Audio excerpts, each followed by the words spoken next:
Magandang gabi po, Luzon, Visayas at Mindanao.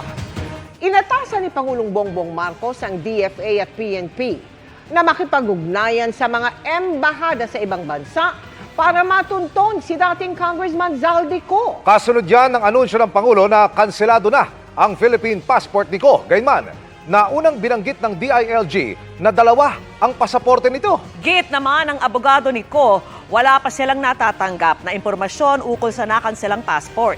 Nakatutok si Mariz Umali. May babalita ko po sa inyo na ang passport po ni Zaldico ay kanselado na. Yan ang anunsyo ni Pangulong Bongbong Marcos kaugnay kay dating Congressman Zaldico, isa sa itinuturong sangkot sa anomalya sa mga flood control project at budget insertion. May pinag-utos din ng Pangulo. Kaya in-instructionan ko na ang Department of Foreign Affairs, pati ang PNP, na makipag-ugnayan sa ating mga embassy sa iba't ibang bansa para tiyakin na hindi maaring magtago itong ating hinahabol na magtago doon sa kanilang bansa, at kung sakali man ay siya'y pupunta ron ay i-report sa atin para naman ay maibalik natin siya dito sa Pilipinas. Sa huling impormasyon ng DILG, nasa Portugal umano nagtatago si Ko na noong Hunyo pa umalis ng bansa para raw magpagamot bago pa umusad ang mga investigasyon ukol sa flood control projects. Pero nauna na ring ibinalita ni DILG Secretary John Vic Remulla na may 2 passport na hawak si Ko.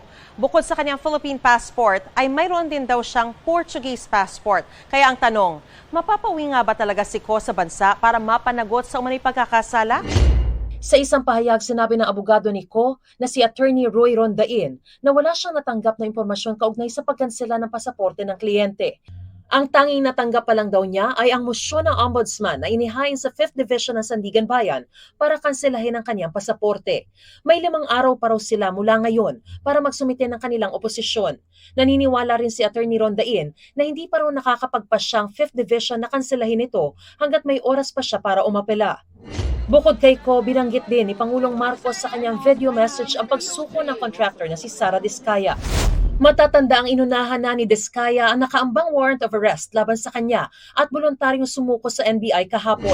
Inaantay ang formal ng paglabas ng kanyang warrant of arrest. Kaya't na nakikita po natin, maganda naman ng takbo ng proseso at yung ating mga hinihilaang na kasama dito sa ganitong klaseng sindikato ay haharap sa hustisya.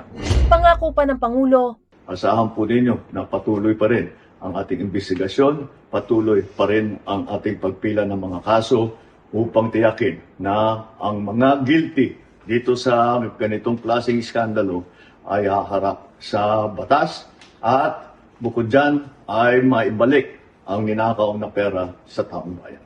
para sa GMA Integrated News, Mariz Umali, nakatutok, 24 oras. Bagaman nauna ng inanunsyo, alas 5 ng hapon lang kanina nang makansela ang Philippine passport ni dating Congressman Zaldico. Ayon po sa Department of Foreign Affairs, pinroseso ang pagkansela ngayong araw, alas 5 ng hapon. Isinagawa ito alinsunod sa resolusyong ibinaba ng Sandigan Bayan at alinsunod sa utos mismo ni Pangulong Bongbong Marcos.